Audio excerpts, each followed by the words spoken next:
Another one cue card is describe an interesting activity that you remember enjoying most in your primary school. कि कोई भी interesting activity जो आपने अपने primary school में बहुत आप इंजॉय करते थे. व्हाट द एक्टिविटी वॉज, कौन सी एक्टिविटी थी, how often you did the activity, आप इस एक्टिविटी को कितनी बार करते थे, who you did it with, किसके साथ करते थे, and explain why you enjoy doing it, और आपको ये वाली एक्टिविटी करना क्यों पसंद था. So let's see the sample answer. Well, trying new activities plays an important role in everyone's life in order to experience something new. कि नई नई एक्टिविटीज़ करना हर किसी की लाइफ में बहुत ज़रूरी है ताकि वो नई चीज़ों का एक्सपीरियंस कर सके.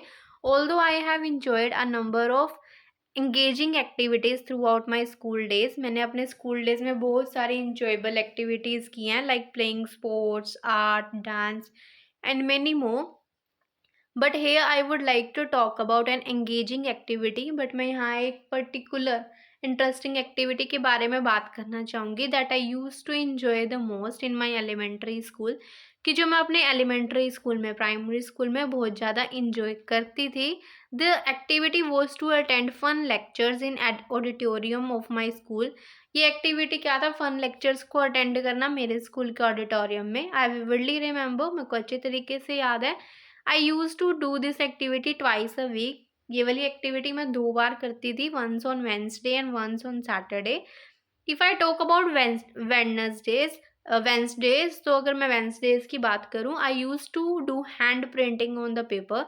और उस टाइम मैं पेपर के ऊपर हैंड प्रिंटिंग किया करती थी with my classmates as well as पर माई टीचर्स गाइडेंस. कि मेरे टीचर की गाइडेंस के अकॉर्डिंग मैं अपने क्लासमेट्स के साथ करती थी. On the other hand on Sundays, और संडेज को क्या करते थे, I use to do dance with my peers. Sorry, यहाँ पे ना संडेज नहीं आएगा, सैटरडे आएगा. On Saturdays I use to do dance with my peers. मैं अपने क्लासमेट्स के साथ डांस करती थी which was conducted by an expert choreographer, जो कि एक एक्सपर्ट कोरियोग्राफर अरेंज करते थे. If I talk about the reasons why I enjoyed it, अगर मैं रीजंस बताऊं कि हम क्यों इस एक्टिविटी को एंजॉय करते थे, देर आर सो मैनी, बहुत सारी. The prominent one is that, सबसे मोस्ट इम्पॉर्टेंट तो ये है that this activity was like a break for me. क्योंकि ये एक्टिविटी मेरे लिए एक ब्रेक का काम करती थी from my academic routine as well as the relaxation therapy. और ये मेरे लिए एक रिलैक्सेशन थेरेपी का भी काम करती थी. The second reason is that, दूसरा रीज़न ये है कि this activity had no rules और रेगुलेशन. इस एक्टिविटी में कोई रूल्स और रेगुलेशन तो थे ही नहीं. So I use to do it without any fear of punishment. तो इसलिए मैं बिना पनिशमेंट के डर से इस एक्टिविटी को इन्जॉय करती थी. असाइड फ्रॉम दैट, और इसके अलावा ड्यूरिंग द लेक्चर्स, जब लेक्चर्स होते थे ये वाले, my friends and I use to do many mischievous activities. मेरे फ्रेंड्स और मैं बहुत सारे मिस्टीवियस एक्टिविटीज़ भी करते थे like painting one another's face.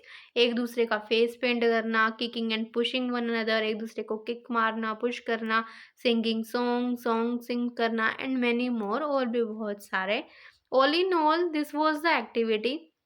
तो ये वाली एक्टिविटी थी that I enjoyed the most at my childhood alma mater. जो मैं अपने चाइल्डहुड के अल्मा मेटर का मतलब होता है स्कूल, उसमें ज़्यादा इंजॉय करती थी. So if you are new to my channel, so must join WhatsApp, Instagram and Telegram channel. So आपको हर वीडियो के बारे में अपडेट मिलती रहे. Moreover, if you want to buy speaking part 1, 2 and 3, you can message me on the Instagram channel.